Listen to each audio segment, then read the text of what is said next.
প্রাথমিকের ডিজির ক্ষমতা ফিল্ড মার্শালের চেয়েও বেশি। প্রাথমিক এবং গণশিক্ষা অধিদপ্তরের মহাপরিচালক আবু নূর মোহাম্মদ শামসুজ্জামানকে নিয়ে এমনই মন্তব্য করলেন সাবেক সংসদ সদস্য ও রাজনীতি বিশ্লেষক গোলাম মাওলা রনি। তিনি বলেন, কাদের কারণে মাত্র 14 মাসের মাথায় স্টেপ ডাউন ইউনূস স্লোগানে রাজপথ উত্তাল তা জানতে হলে প্রাথমিকের ডিজির ব্যাপারে জানা জরুরি।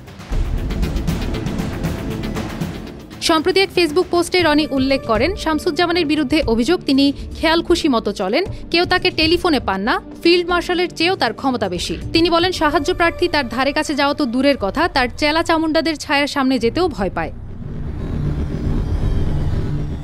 রনি জানান, অভিযোগের সত্যতা যাচাই করতে তিনি শামসুজ্জামানের অফিসে ফোন করেন। সেখানে তাকে জানানো হয় মহাপরিচালক ব্যাংককে আছেন। পরবর্তীতে তিনি দেশে ফিরলে তার সঙ্গে একাধিকবার যোগাযোগের চেষ্টা করেও ব্যর্থ হন বলে উল্লেখ করেন গোলাম মাওলা রনি।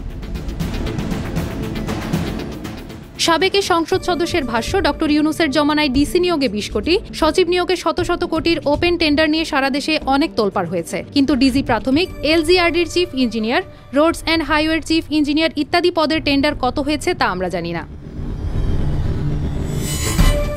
রনির মতে, এসব পদে যদি বাজরা অবাধ লাইসেন্স পায় তবে 500 কোটি কামাই করতে এক সপ্তাহও লাগে না। একটি সাধারণ নির্দেশনা জারি করে কয়েক হাজার বদলির অর্ডার ইস্যুর পর ফোন বন্ধ করে বসে থাকলেই হলো, বাকিটা সিন্ডিকেটই ম্যানেজ করে দিবে।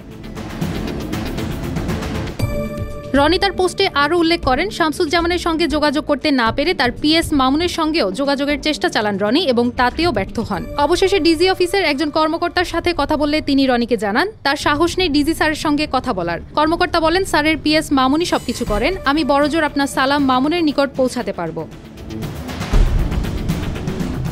এ বিষয়ে গোলাম মাওলা রনি ব্যঙ্গাত্মকভাবে বলেন, অফিসারটি আমার সালাম মামুন হুজুরকে দিয়েছেন কিনা জানি না, হুজুর সেই সালাম নিয়েছেন কিনা তাও জানি না, তবে এতক্ষণে বড় হুজুর আবু নূর সম্পর্কে যা বুঝেছি তা জনস্বার্থে প্রকাশ করা আবশ্যক।